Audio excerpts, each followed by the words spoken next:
Hi guys, এতিয়া বাজিছে 12টা। আজি ৰাতিপুৱাৰ পৰাই মোৰ বেলেগ বেলেগ চেনেলৰ কাৰণে এডিট কৰি থাকোঁতে কেনেকৈ টাইমটো গ'ল পাৰে নাপালোঁ। ফিলহাল টুই শুই আছে, তাই দিনত 4 ঘণ্টা শুৱে। আৰু এতিয়া মোৰ চাহ খোৱা টাইম। ৰিংকি দি সদায় জানে কি মই এইটো টাইমত চাহ খাওঁ, আৰু তাই জানে কি মই কেনেকুৱা ধৰণৰ চাহ ভাল পাওঁ। মই ভাল পাওঁ অলপ কম গাখীৰ, বেছি পানী দিয়া, ইলাইচি আৰু আদৰক দিয়া চাহ। আৰু চাহৰ লগত আজি খুব এটা ডিলিচিয়াছ আৰু হেল্ডি পিঠা বনাই আছে। মই তাই শিকাইছিলোঁ কেনেকৈ বনায়। যোৱাকালি বহুত চাউল ৰৈ গৈছিলে, মানে বনোৱা ভাত। সেইখিনি মই কি কৰিলোঁ, গ্ৰাইণ্ডাৰ এটা ল'লোঁ, তাতে মই ভাত ঢালিলোঁ, পানী অলপ ঢালিলোঁ, অকণমান দহি ল'লোঁ, মানে কাৰ্ড। তাৰপিছত তাতে মই চুজি অলপ ঢালি তাক গ্ৰাইণ্ড কৰি 3 ঘণ্টাৰ কাৰণে ফাৰ্মেণ্ট কৰি থৈ দিলোঁ।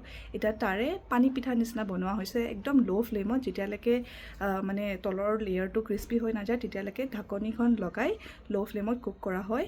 আৰু যেতিয়া হৈ যায় ন, ওপৰৰ পৰা যে ধুনীয়াকৈ ফুটা ফুটা হৈ যায়, তাৰমানে সিজিলে তাক ফ'ল্ড কৰি দিয়া হয় জেণ্টলি, আৰু এনজয় কৰা হয়। চাহৰ লগত খুবেই এটা ভাল ৰেচিপি হয় এইটো, আপোনালোকে খাব পাৰে। ৰাতিও থৈ দিব পাৰে, হোল নাইট থৈ দিব পাৰে, আৰু ৰাতিপুৱা খাব পাৰে ব্ৰেকফাষ্টৰ কাৰণে। যিহেতু এইটো ফাৰ্মেণ্টেড, সেইকাৰণে বহুত ভাল হয় হেল্থৰ কাৰণে, স্পেচিয়েলি ফৰ গাট হেল্থ। এতিয়া ব'লক আপোনালোকক মই দেখাওঁ পিঠাটো কেনেকৈ বনি আছে। इसको एक बार उठा दो। এনেকৈ চাওক, ল' ফ্লেমত কুক কৰা হয়, আৰু যেতিয়া ওপৰৰ পৰা এনেকৈ ফুটা ফুটা হৈ যায় তেতিয়া তাক ফ'ল্ড কৰি দিলে হয়। আৰু এইপিনে হ'ল মোৰ চাহ। তো চাহ একাপ আৰু পানী দিয়া পিঠা।